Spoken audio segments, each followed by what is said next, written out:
If you're finding it difficult to ice your cake with the angled spatula, you're going to want to try the 789 cake icer tip.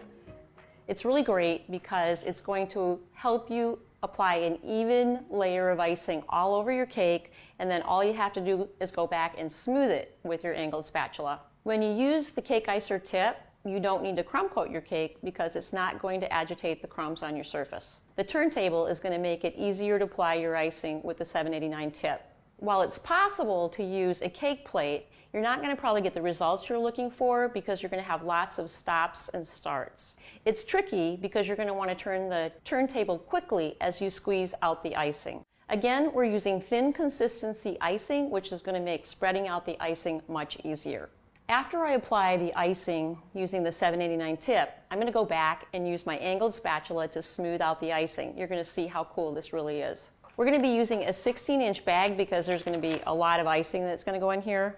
I'm going to prepare the bag with my 789 tip. I'm going to just push it down to the bottom of the bag, grab my scissors, and I'm going to mark a line that's just a little bit below the halfway mark, closer to the bottom of the tip than the top.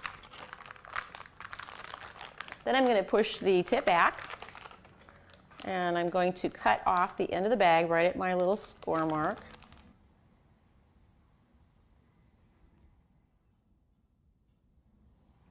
Let's clip that off, and then you just push your tip through. So be careful that you don't cut the bag too high up. Remember, just a little bit below the halfway mark, because if you do, you get all that icing in the bag and you start squeezing a lot of pressure towards the tip can just push right through. So make sure you're careful about that.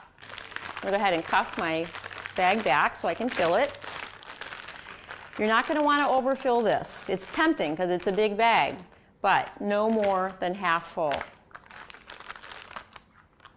You could either use your angled spatula or a thin silicone spatula, and I think I'm going to use it because I'll be able to grab a larger dollop of icing in here.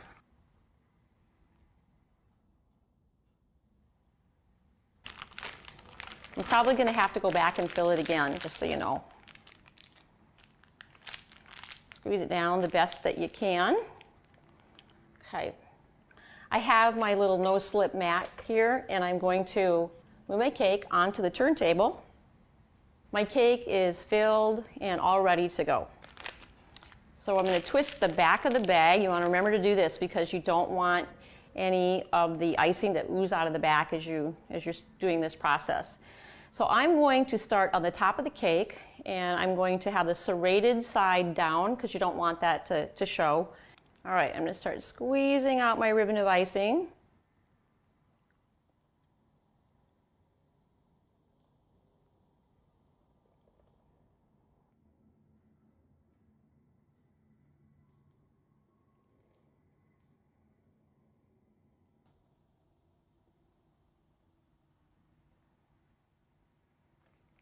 All right, I think I have the top pretty well covered. Now I'm ready to do the sides, but I think I'm going to need some more icing, so I'm going to show you how to refill it. I'm going to make sure that all of the icing is down in the tip there pretty good, because I don't want any air bubbles, if at all possible. So I'm going to go ahead and cuff this back. I'm going to use my small spatula to open this up a little bit more.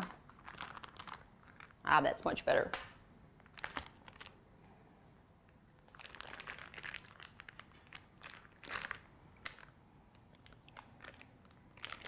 It takes a lot of icing to cover this cake. I'm only going to be putting one layer of icing on the cake, but you might want to put more than one if you like a really thick icing.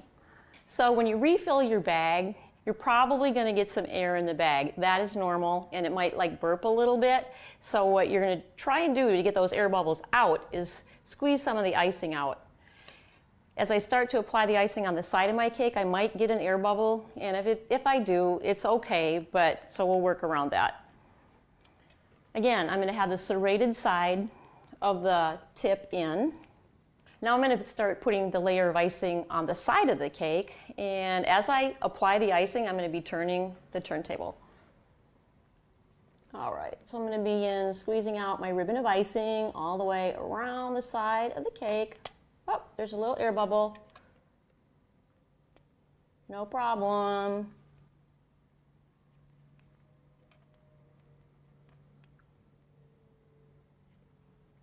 I have to stop and move my icing down a little bit here.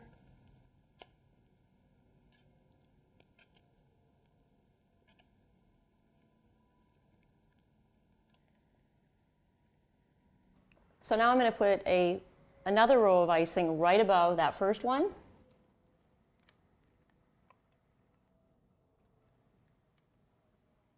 You can see how the turntable is really necessary in this process, because as I'm squeezing the bag, lots of pressure on the bag, I also just need to keep that moving.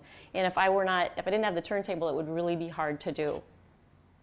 So I think our cake is covered and we are ready to smooth out the icing.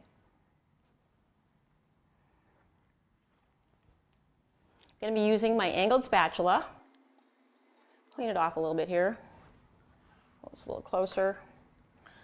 And I'm going to be essentially just sort of smoothing these ribbons of icing together. I'm doing a sweeping motion across the top of my cake. I'm not going to lift straight up because that is definitely going to be agitating crumbs. Unlike the angled spatula icing technique, I'm not worried about having to pick up too much icing because the icing that I've just applied to this cake is pretty much a nice even level. So I'm really not going to have to take very much off. But there's a little bit, so I'm just going to scrape that off on the side. I'm going to put my spatula on the side and I'm going to really kind of hold it vertical. And again, one side of the spatula will be touching the cake and the other side is going to be slightly angled out, just like I have it here. And then all I have to do is just turn the turntable and let those ribbons of icing just actually smooth out together. And so the angle of my blade is actually just picking up the excess icing as it goes around. And if I have too much icing there, I'm just going to sweep it away and put it back in the bowl. And then I can pick up just right where I left off. Just smoothing it out. Again, I got some excess icing here.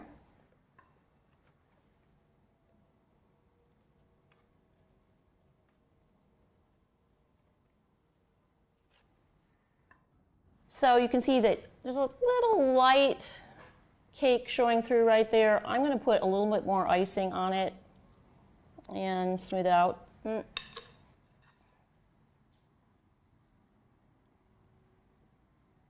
Drop of buttercream right there, which I'm going to put back in the bowl.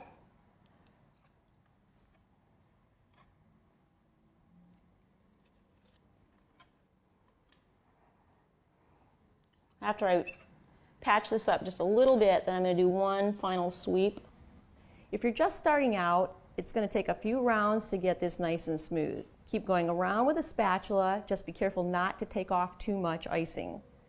So after you smooth it a few times around with your angled spatula, you can see it gets pretty nice and smooth. I have a little bit of a rough edge here at the top of the cake, and I'm just going to go ahead and sweep those towards the center. If you're using buttercream as your filling for your layers, you could use the 789 tip exactly in the same way we did on the top of the cake, just piping a spiral. It's so smooth already that you'll probably barely even have to smooth it out. And that is how you use the 789 cake icer tip.